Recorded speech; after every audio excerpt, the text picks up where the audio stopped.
Next matter we're calling is the matter of Clippermore LLC versus Consolidated Farms. Yes. Morning, Counsel. Good morning.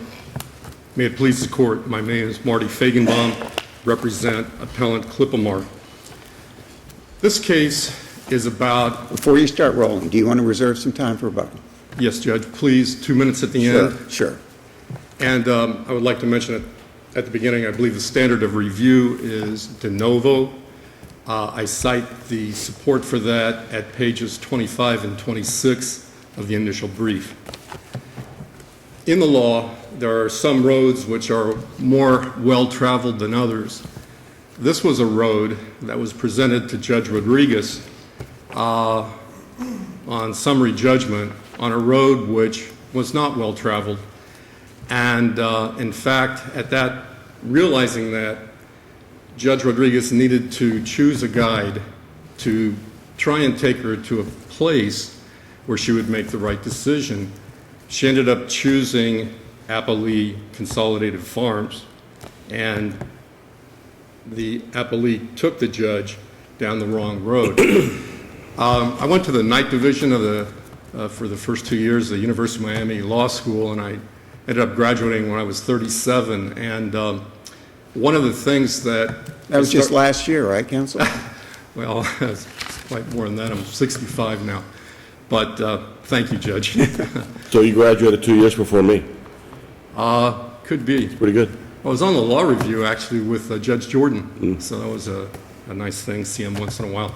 But anyway, so one of the things I first started wondering was why on certain issues I couldn't find cases. This was early in my late law career. And then I started realizing that when something seems to be so clear, so obvious, or so not worth litigating, there is no case law on it.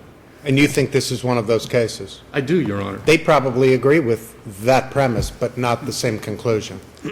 Well, what I'd say on that is that when you have a condition on real property that the current law, which applies to it, which is the MiamiDade Building Code, which is in force because of the decision of Miami-Dade County to have its own building code instead of using the state building code, but it is a building code, and it's a separate body of law that is carved out because building code violations are so much different than other types of municipal code violations. And that's what I tried to bring out both in my initial brief and the reply brief. And so it's obvious that when you have buildings where you can have loose wires and children could go into a building and get electrocuted, or there could be some other disaster, that there has to be a separate, stricter set of rules that apply to building codes. The judge, for whatever reason, believes she could follow Chapter 162, which is what the Appellees promoted, and try to go through each of the bullet points on Chapter 162 about getting a notice of a violation, and you get a chance to pay a fine, or you have a problem. How is an open permit a defect in the marketability of the title? Under the definition in the few cases that I cited, such as KJB, which is a decision of this court, and Bailey, and there was another one. Were those cases involving violations that were already in process? One was, I believe there was in one of the cases there was a code violation that was in process, and on summary judgment the buyer refused to close, and I think that's the 4th District case. Do you concede that no action has been taken on, or no action had been taken on the open permits by the county at the time that closing was supposed to occur? Yes. So you're going on, if I understand your argument is the code says that if you do construction on an open permit, you don't close it within the time frame you're supposed to, and it expires as an open permit, that structure is deemed or presumed to be unsafe, right? Yes. And it's your position that the existence of that language in the code, presumed to be unsafe and subject to demolition, makes it an encumbrance on the property and therefore a defect in the title. Correct. Would you agree that the code still requires, even if something is presumed to be unsafe because of an open permit, the code still requires that a building official have to go to the structure, post a notice, publicize its intended action, give the homeowner an opportunity to come to a hearing, and an appellate process thereafter, and then record that action with the clerk before a demolition order can issue? That may be. I can't say yes or no. Well, let's assume that that's what the code requires. Tell me then, absent any official action by the county, posting a violation, giving notice, holding a hearing, allowing for an appeal to the Unsafe Structures Panel, recording the action of the county with the clerk so that people are on notice that this is occurring, how can the simple existence of an open permit be deemed as a matter of law to be a title defect? It's a title of merchantable title. Not Or insurable, marketable title. title. So tell me how it's a defect of marketable title. I get there, Your Honor, through the definition of an encumbrance, which is set forth in the several cases I cited. Okay. And the reason why it's not marketable is because an encumbrance, You mean the title's not marketable, not the property, the title.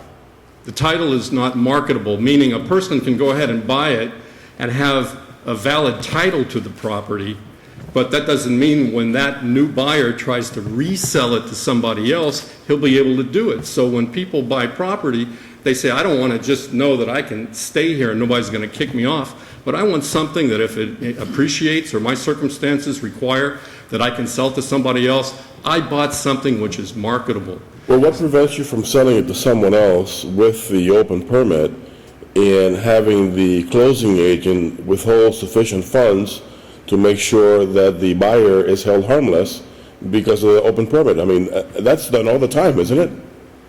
It may be, I don't really do the transactional stuff. As a former title agent, I can tell you that I did that a million times. When there's an issue of a permit, a lien, or anything of that nature, you withhold sufficient funds to make sure that the buyer is held harmless, and you close. It's not really a cloud on title.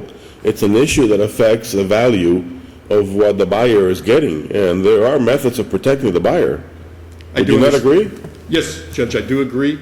And Your Honor just hit on an important point. There was a lessening of the value because the property was not marketable under the definition of an encumbrance, which means a less in value. If somebody You had very astutely picked up on one portion of what I said, Yes. without giving credit to the other, which is withhold sufficient funds to make sure that there's no damage to the buyer. That could have been done here, couldn't it? It could have been. I'm getting there.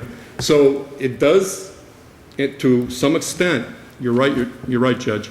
It boils down to what do the circumstances tell you about what happened, and therefore was it fair, based on these facts, for the judge to give the appellee summary judgment? So But looking at the contract itself and following up, you're asking us to determine that an open permit is in fact a lien, easement, or encumbrance on the property in order for the seller to give you marketable title, because the contract says you'll convey marketable title, a warranty deed, free of liens, easements, or encumbrances.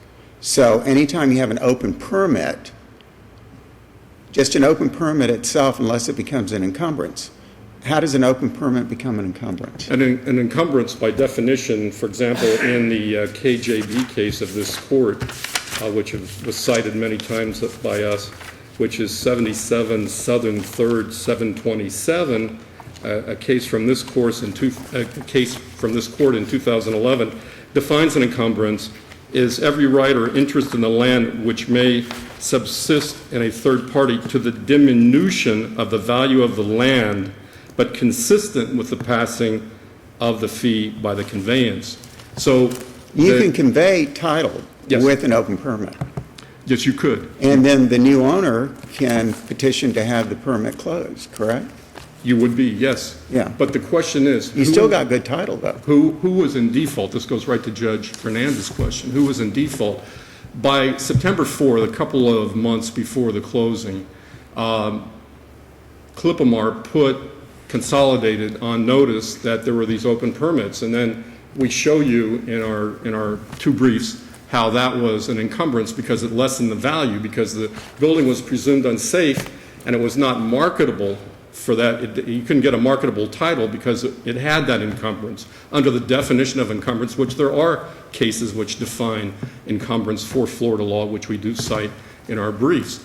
So when you get to the closing, the real issue for this court is, did Judge Rodriguez correctly find Clipamar was in default or Consolidated was in default? So under the code, the county defines unsafe structures with a listing of several items. And it includes the following item.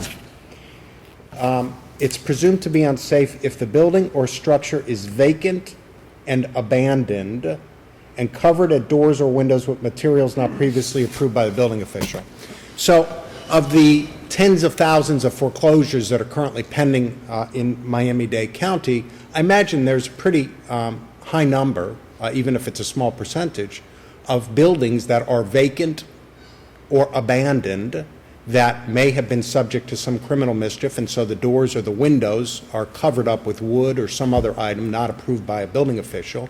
So I'm going to assume then, under your argument, that marketable title could not be given on those pieces of property if they are deemed unsafe, right? So any of those abandoned or vacant properties, those foreclosure properties, are presumed to be unsafe, just as you said. This property is presumed to be unsafe. Your Right? Honor, we were not proceeding under that provision. I know somewhere in the code, the building code, Miami-Dade Building Code 8.5 something, I'll have to find it when I get up for rebuttal, but. I'm talking about 8.5 something. Yeah, but in there, I'm certain that in our briefing, we were able to show that the existence of an open building permit. Oh, I know. It's right above the one I just mentioned. My point is the same. Whether it's an open permit or a vacant structure, both of them are presumed to be unsafe. That is your point. They're subject to demolition, right? Because this property was subject to an open permit. It's presumed to be unsafe, thereby subject to demolition and therefore an encumbrance. Well, why aren't all these foreclosure properties that are vacant and abandoned and presumed to be unsafe also deemed to be encumbrances such that there's no marketability to the title or an impairment to the marketability? I never thought of that, so all I can tell you is I'm focusing on the facts of this case. Well, tell me how you distinguish, if you engage my assumption here, that foreclosed properties which are vacant and abandoned, and the windows are covered because people broke in the windows and broken in, and nobody got a building official to approve putting wood up to cover the windows, if those are also deemed unsafe, as your property is, as the property in this case is deemed to be unsafe, and subject to a demolition order, why aren't all those foreclosures also without marketable title?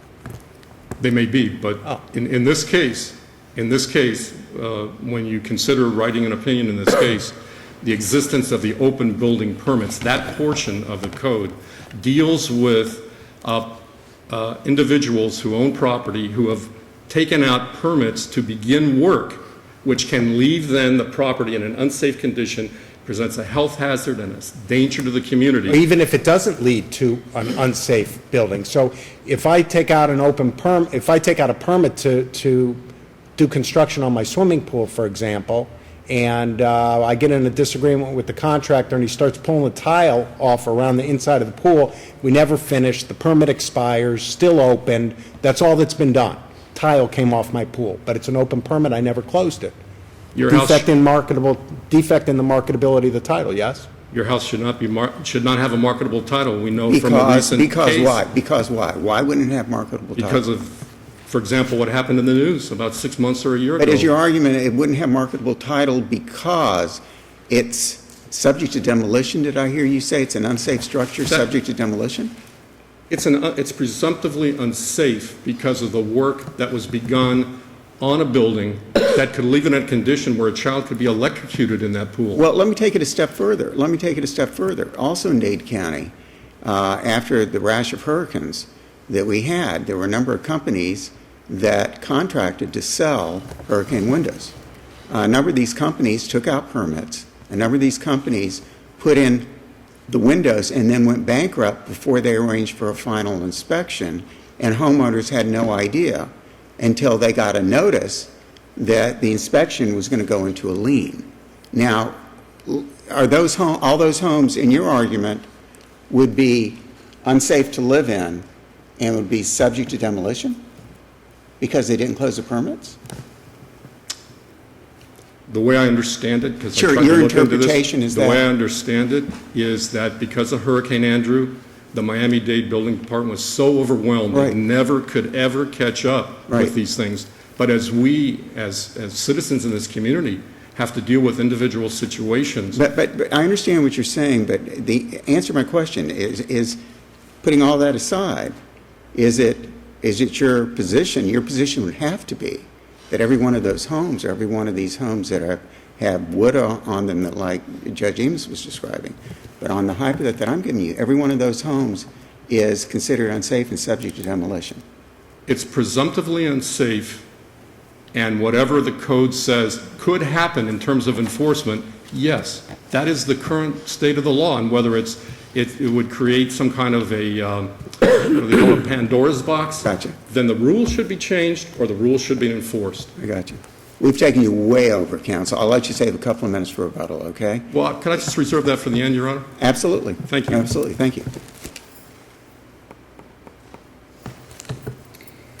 May it please the Court, Jennifer Olmedo Rodriguez with the law firm of Buchanan, Ingersoll & Rooney, and along with my colleague Rick Morgan, we represent the appellee in this case, who was the seller of the underlying property in the transaction at issue. The Court hit on precisely the issue that needs to be determined in this appeal. Marketable title has been defined by the first DCA in the case of Bailey versus First Mortgage Corporation of Boca Raton as one that is free and clear from reasonable doubt to sustain its validity. That is the validity of the title. The argument that appellant is promoting in this case is that the open permits render the property unsafe, and therefore that constitutes an issue as to the validity of the title. We submit respectfully that there is absolutely no support in Florida law for that notion. Were the permits open prior to their due diligence period? They were, Your Honor. The permits were open and were pending on the property for 25 years. So not only were the permits 25 years? 25 I years, guess I Your missed Honor. that. I did too. So, And the paragraph on due diligence provides for the review of local records, including zoning and so forth, doesn't it? absolutely, Your Honor. So even if we go past the issue, regardless of what the court's determination is in this case, that the open permits do constitute an encumbrance, or even assuming arguendo, you accept the appellant's argument and you say that they do constitute an encumbrance, which would render title unmarketable. The facts of this case are simple. The buyer in this case had the opportunity, not once, but twice, under the contract to go ahead and object to the presence of those open permits as an impediment to closing. Under paragraph 6 of the agreement, they had 21 days from when they received evidence of title in this case to say there were title defects and require us to close those title defects. Paragraph 6B sets forth the remedies. The seller then had at that opportunity the option to either try to remedy the defects or to give the buyer the decision, the option to go ahead and accept the property as is. The buyer never exercised that right. There's some argument that was raised for the very first time at the summary judgment hearing and was conceded to by appellant's counsel at the record, page 672, where they argue that the evidence of title that the seller provided pursuant to paragraph 6A of the agreement was invalid. That position has been waived, has not been preserved, was not raised at any point prior to the summary judgment hearing, and definitely is not at issue for this court. Did the evidence of title contain information about the open permit? It did not, Your Honor. It did not, because it was a prior mortgage policy. And the position is that even if it would not have been raised, they had 21 days to bring it to our attention. They failed to do so. But let's go ahead and even give them that. You would agree that a title insurer would issue a title policy with an exception for an open permit? Absolutely. Would you not? Yeah. Absolutely would be listed. And that brings me to another argument. In connection with the due diligence period, and that's under paragraph 7 of the agreement, the buyer also had a period of time that was extended pursuant to addendum 2 to allow them to investigate the property, to make sure that the property was properly suitable for their uses. And they had a period of time subsequent to their due diligence period to bring to the seller's attention the any issues that they deemed needed to be addressed. If they did not do so, which in this case it is undisputed that they did not, they accepted the property as is by operation of paragraph 7 of the agreement. The very first time that the open permits were ever identified or brought to the seller's attention by the buyer was in a letter dated September 4th, 2013. That was subsequent to the expiration of not only the due diligence period that was provided for by the original terms of the contract, but also by the extension of that due diligence period under the addendum number 2 to the contract. So what are these open permits? If we go back to the issue regarding the encumbrances and whether they affect marketability of title. Your Honors, I submit to you that this court has addressed a very similar issue, and that was in the case of McGray versus Gitellis, 253 Southern 2nd, 260. It's a third DCA case from 1971.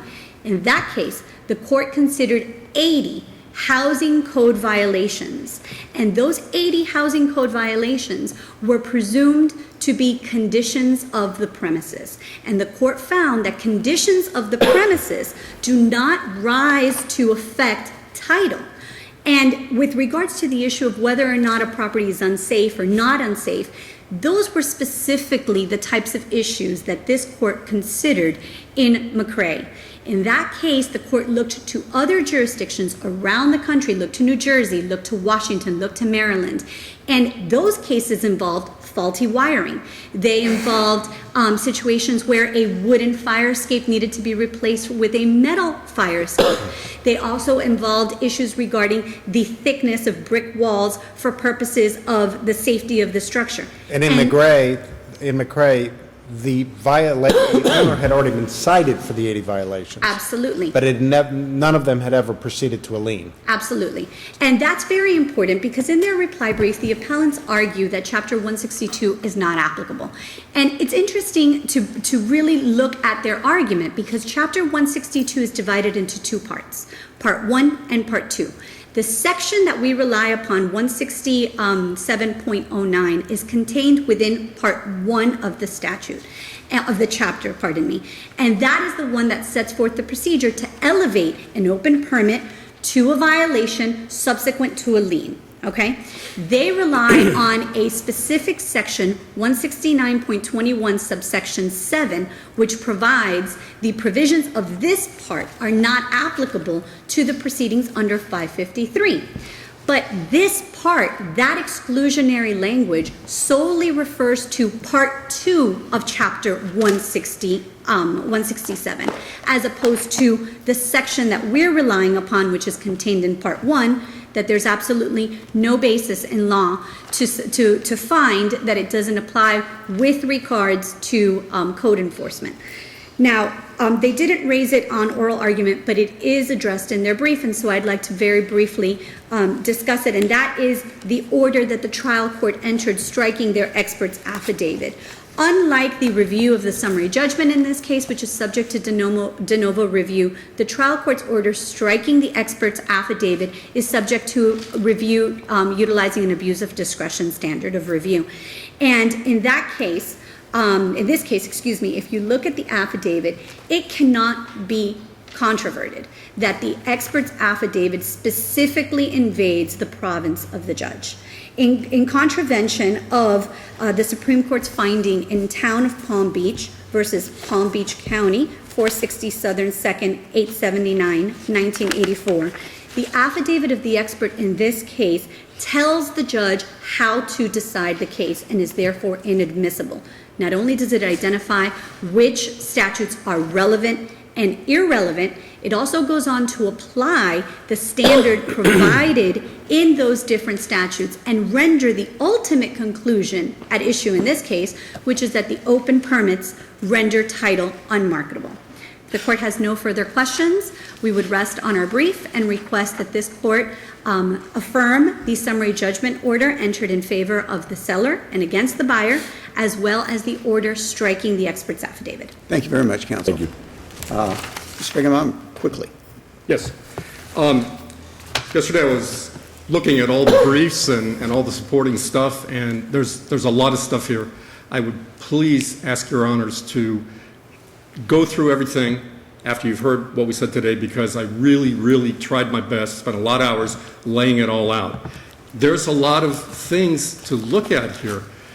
Chapter 162, all these things that this young lady just said do not apply to the building code. They do not apply to the building code because it's a separate concern for the community, how they deal with open building permits which leave buildings in conditions which present potential hazards to safety and danger.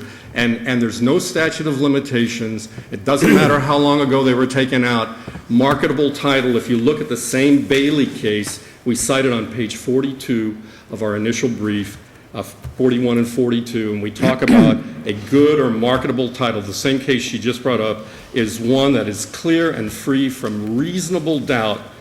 Would you finish that line? Reasonable Yes. doubt what? Doubt, period. When the next sentence is, when the vendor of real property expressly or by implication agrees to convey a good or marketable title, that undertaking is discharged, their obligation, not ours at closing, only by conveyance of the title unencumbered and free from reasonable doubt as to any question of law or fact necessary to sustain its validity. And when those two openings, Sustain what's validity? the validity of The unencumbered. title. Yeah, unencumbered and free from reasonable doubt as to any question of law or fact necessary to sustain its validity. So a marketable title is one that is not encumbered. And then we go back to the case law I cite and we look at what is an encumbrance, and it's a lessening of value and something that can subject somebody to litigation or further proceedings, even administrative. And it took 5 months for the appellee to close those permits, including get an engineer to give the building department in early Is a defective roof a condition of the property that will lessen its value? if there was an open building permit. No, I'm asking regardless of whether there's an open permit. Is a defective roof a lessening of the value of the property? Yes, Okay. but different than open. And could it in fact result in a finding that the property itself is unsafe? Not as a matter of law, but this case is about a matter of law. This is an open building permit, creates the presumption of unsafe structure. Just the fact that a building, like she cited a case. It does create a presumption that it's unsafe. Right. But that by itself does not result, the county can't go to the clerk's office and impose a lien just because there's an open permit. Would you agree with that? Correct, but we're not proceeding on They lien. can't go and get a demolition order just because there's a presumption that it's unsafe. Is that true? Yes. So there's no way, other than checking for open permits, there would be no way to determine if there are in fact open permits, because nothing is recorded in the public records as a lien would ordinarily be, right? Yes. You agree with that, right? Yes. We discovered the encumbrance. And the option to check for open permits, the duty to check for open permits, it's on the buyer, is it not? Yes, and we did it timely, because under paragraph 6 of the contract. And did you complain about the open permit within the due diligence period? The due diligence they're talking about in paragraph 7 is to suitability of the property, not marketability of title. I know And that. I evidence know of that. title. Did you do it within paragraph 7B? No, we're not proceeding on paragraph 7, we're proceeding on 6 and 13, and 6 tells you that if they didn't give us a title policy, Does that mean that we can't find that 7B applies? if the precise language, I've gone through it, does not apply to marketability of title. We We would have to almost, agree with you? Do we have to agree with you? I would hope you would get the same precise words without, the words control. The answer is no, we don't have to agree with you on that issue, right? You don't have to agree with me on anything, Your Honor. We would almost have to resolve the primary issue on its merits before we could determine the timeliness of your due diligence, right? Because they're intertwined, are they not? You relied on, because you're talking about suitability, you're claiming that that doesn't apply here, that the marketability provision applies. So we'd almost have to reach the merits of the first issue to decide if you were timely in Right. your response to Right. your due diligence Last requirement. thing, the reason there's no case. Quickly. The reason there's no case that an open building permit is an encumbrance, because it's readily apparent, nobody would ever litigate it. That's what Judge Schwartz used to say that there's no case that says that the second weekday of the week is Tuesday, and that's because everybody knows that it is. So there's no need for that kind of case law, right? In other words, never mind. It's an encumbrance. Thank you for your time, I appreciate it. Thank you very much, counsel.